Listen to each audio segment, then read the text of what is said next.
Good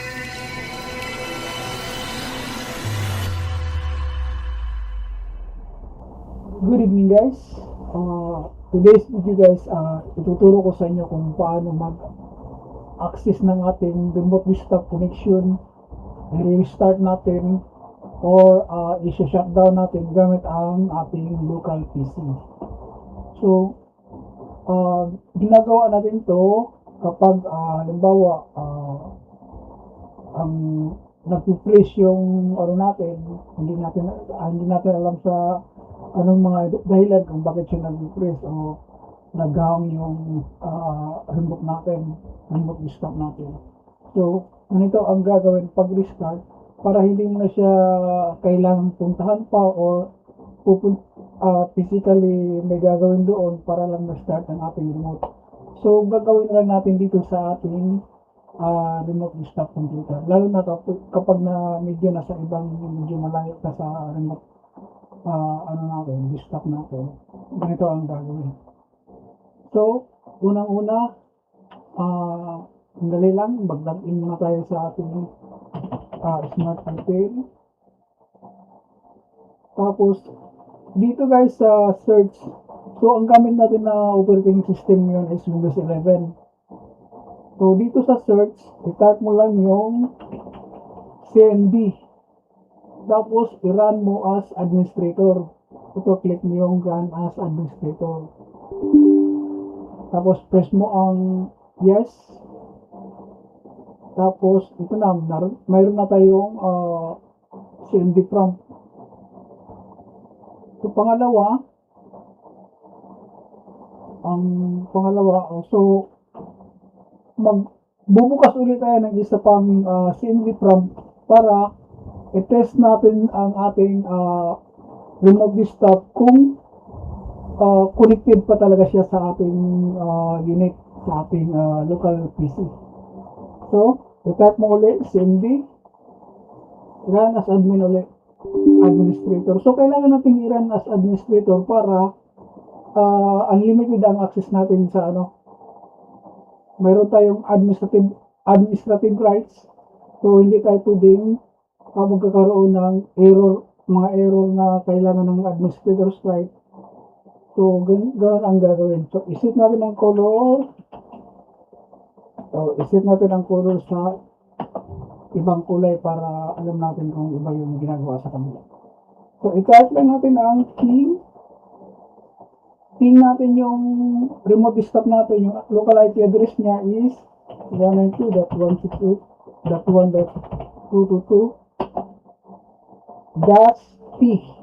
It means continuous ang ping, hindi siya tinitigil maliban pagka pinapatigil na natin. So, enter.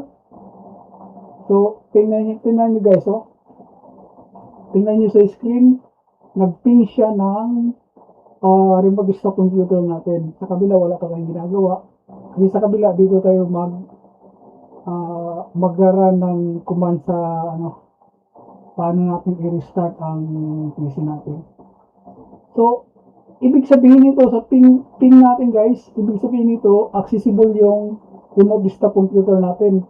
So, ang gagawin muna natin para sigurado na accessible talaga siya, click natin yung remote desktop computer. Mag-login tayo.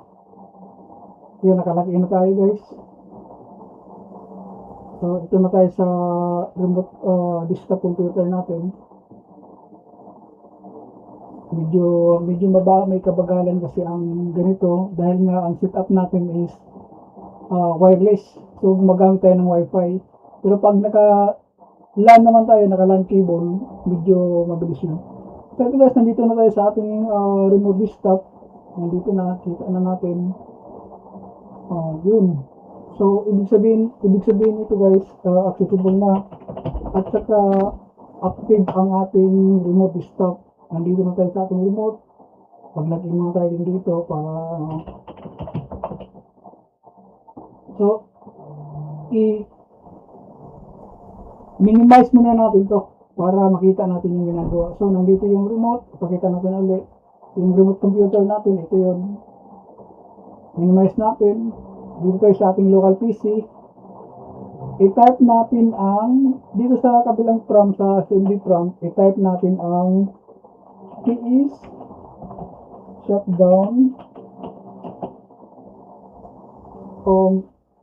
So ang gagawin natin is restart just R, kasi restart lang natin eh. Pag shutdown ang gagawin natin, just is S. Pero ang gagawin natin is restart lang, R ang gagamitin natin. R, tapos yung IP address ng ating remote computer. So kailangan natin lagyan ng backslash. It means remote access ang mga kadalasan nagkakaroon ng ganyan. Shared folder or remote access, kailangan may backslash. 192.168.1.222. Tapos dash username. Maglagay tayo ng username kasi hindi tayo makakapasok pagka wala tayong username na deny tayo, hindi natin kaya kumbaga hindi tayo authorized na mag-execute ng command dito sa ibang PC. So kailangan natin ng username, tapos yung password. So ito yung password natin ng P as password ng remote natin, ito yun. Tapos dash key, it means time, kung ilang segundo. So lagyan natin ng 10 seconds yung ilalagay natin para i-restart niya ang ating remote computer. So tingnan natin guys. Tapos press na natin yung enter. So tingnan natin, starting P shutdown service on remote computer natin. So antay lang natin. Malalaman natin yan pagka magdi-disconnect yan dahil ang ping natin mawawala sa ping. Dito guys, dito sa ping natin, tingnan sa screen. Dito, it means hindi siya madi-disconnect siya. So dito may 10 seconds na sinasabi niya, schedule na i-reboot ang remote desktop natin in 10 seconds. So ayun, nawala na yung connection natin sa remote desktop. Dito nawala na. Okay mo lang. Yun, time out na. Ibig sabihin nun, wala na yung remote natin, wala na tayong connection doon. Kasi nagre-restart na yun. Kapag once nag-restart na siya, hindi na tayo makakonect. So babalik lang yun mamaya kapag na-pin uli yung remote natin. It means pwede na siya uling i-access. So, ganito yan guys. Antayin natin siyang bumalik yung yung pin niya. Yan, lumabas na.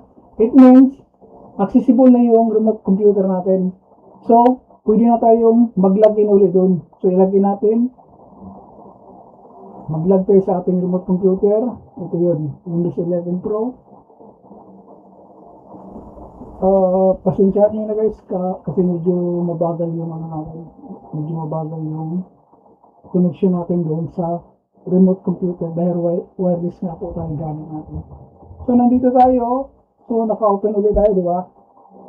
Di ba na restart natin yung yung remote. Hindi, mag-login na tayo. So minimize muna natin ulit. Ang ping dito is nakaano na siya talaga. Connected siya, di ba? Nakaping niya yung remote desktop computer natin. So ang gagawin ulit natin ngayon is i-shutdown na natin. Kapag sina-shutdown natin guys, talagang mawawala na sa ang lumalabas na lang dito, maaaring general failure. Ibig sabihin nun, naka-off yung remote desktop computer natin. So ganito, i-shutdown natin. Papalitan natin ng S kasi shutdown yung gagawin natin. At saka lagyan natin ng time na 0 para automatic na mag-shutdown na siya. Hindi na tayo mag-aantay. So, ibalik natin yung pin niya. Nandito yung pin niya. Press natin ang enter. Yan. Kukonek siya sa remote desktop natin. Ito meron pa. Nandito pa. So kapag successful na yung command na to, isa-shutdown na niya yung remote computer natin. So, ganun lang ang command. Hello, shutdown /s. Ayun o, walang time. So, yun, na-disconnect ulit tayo, di ba? Your remote desktop services session has ended. Ibig sabihin doon, the remote computer is shutting down. Di ba? Na-shutdown na natin. Gamit lang ang ating PC na to. So, titingnan ulit natin. Ayun, ito pala ang yung ano niya, destination host unreachable. So, ibig sabihin nun, na-off na yung remote server natin. Mag-login tayo sa remote desktop natin. Diba? Hindi na tayo makapasok nun. Kasi nga, unreachable na nga siya. Kasi nga, naka-off na siya. So, kailangan pa natin i-restart yung puntahan natin yung remote natin. Kasi yung remote desktop ko guys, wala dito sa kami ko. Medyo may kalayuan ko siya nilagay. Kaya kailangan ko pa siyang puntahan doon para buksan. Ayun na, hindi natin siya maano. So, ganyan lang ang control, restart, shutdown ng ating isang remote desktop computer. Sa ganitong command, gamit ang CMD, gamit ang ibang local PC, ganito lang ang gagawin. So, kung nais nyo pang matuto sa ibang mga tutorials na i-ano ko sa inyo guys, paki-subscribe naman ang aking channel. Kung meron kang matututunan dito, paki-subscribe na lang, paki-like na lang ang video, or maaaring mag-comments kayo.